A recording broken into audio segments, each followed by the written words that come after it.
Good day, viewers. Welcome back to another episode of the Unseen Stage podcast. And today, here with me, I have a very prominent man, an accountant for that matter. Because, yes, we're telling you that we're not going to feature in only one particular field, but in every different field. And we're going to bring in experts to come and lecture us and also enlighten us on how we can also invest and also live our own life and also advisors in different fields that we want to learn about. So here with me today, I have Mr. James James. Thank you very much sir, for coming. Please, how you doing today? I feel good being with you guys. Thank you. How is your day? How is the journey coming down here? Uh, my dear, today I started very well, and though I find it a little bit difficult locating this Oh, so place, sorry. but I'm happy That's that I'm good. here at last. I'm very much happy that you're happy. Thank you, sir. Thank you for honoring our invitation. So, sir, please, can you just give us a little profile about yourself? Yeah, my name is James James. I'm a chartered accountant, a chartered tax practitioner, a certified fraud and forensic accountant. I'm the principal partner of James and Co. Oh, JM James and Co. is a firm of chartered accountants. We do audits, tax practices, and finance consultancy generally. okay.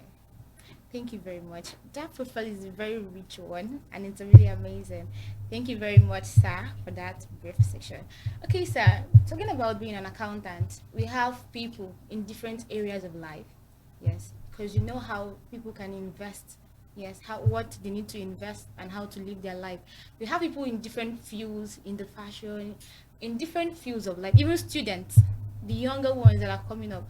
How do you think and what kind of advice can you give to them on how to live their life, the investment they need to do so that they won't squander their money and after the end, okay, when they reach their when they reach their late 80s, or let me say from their 30s, they don't start going on the streets begging or coming on like the social media starting begging people for funds and stuff like that. So what kind of advice can you give to them so that tomorrow we know that yes, these people, we have a good generation of students, we have a good generation of people, that the country can become a very good one, that we won't be begging, and Nigeria will be a very better place for people to live.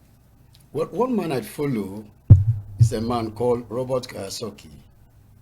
One of his books is Rich Dad Poor Dad. And the whole concept of Rich Dad Poor Dad is about remaining a little of what you earn. Most of us have this belief, say the more you spend, the more you have.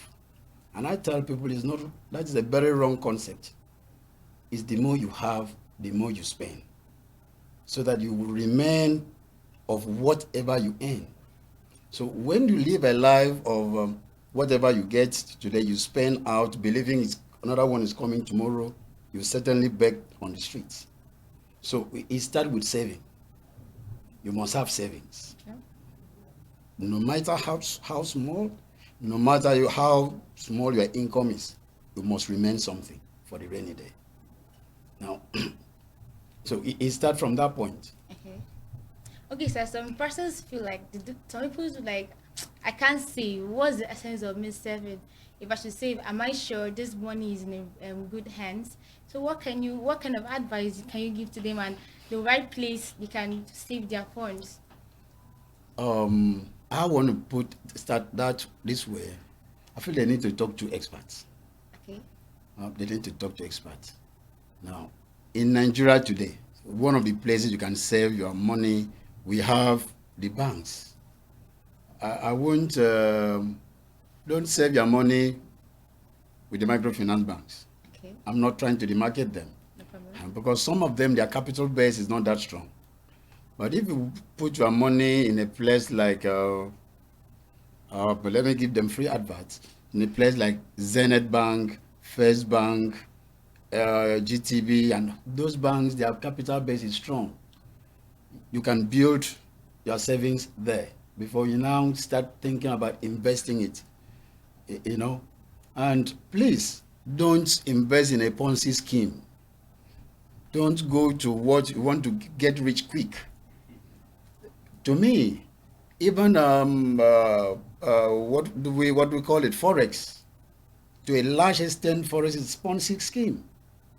To a large extent, or to put it this way, gambling. Don't gamble. Do real thing. Do the real thing. Build your capital.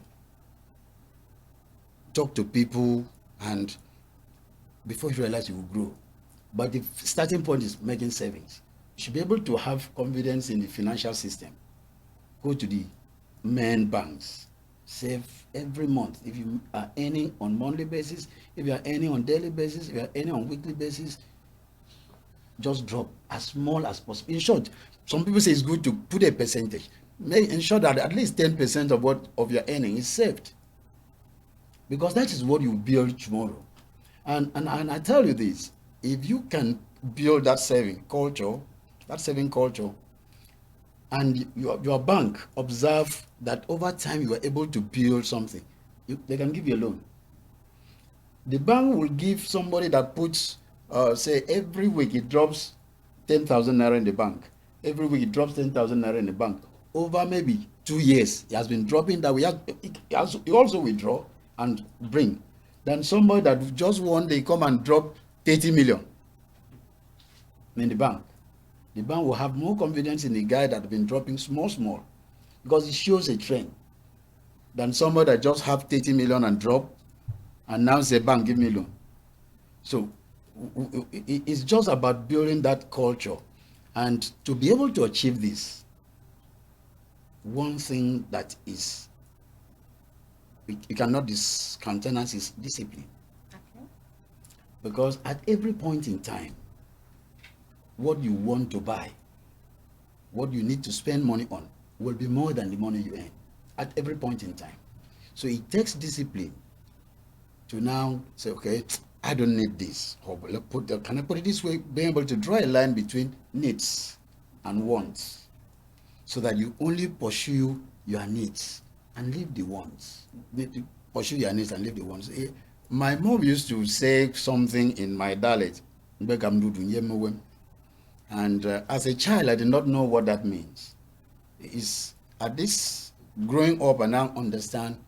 So what she was talking about, at a point in your life, you only look at the basic necessity. If you can survive with the basic necessity, you grow up, you grow up. Because I have observed something. Somebody who is surviving very well with maybe 200,000 naira a month today, the same person, the next 2-3 months, may not be able to survive with 500,000. Why?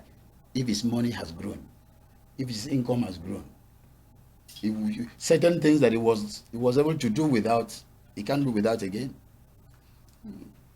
So if we live that way better, instead of spending all what you have, and now believe another one will happen tomorrow, you certainly got broke and be begging. Okay. Thank you very much, sir. And also to quote from what Mr. James said, he said that everyone should cultivate a saving culture life, which is very, very paramount and also very, very important, because without that, tomorrow you might be out there begging and you feel so frustrated that people are not helping you. You'll be like, oh, I was once this and that, but now nobody's helping me. It's because of how you started, it's because of how you planned your life. So today, Mr. James said that you should cultivate a saving culture life. Thank you very much, sir, for that word. And also, moving to the Unseen Stage podcast. So, how do you feel to be in? How do you feel? And what do you have to say about the Unseen Stage podcast? Um, should I say it is a wow? I never, when he invited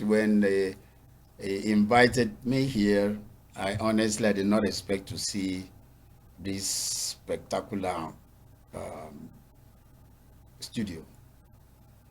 And so coming in, because I know him to some extent, I feel I know him to some extent, but coming to see, I doff my cap for him.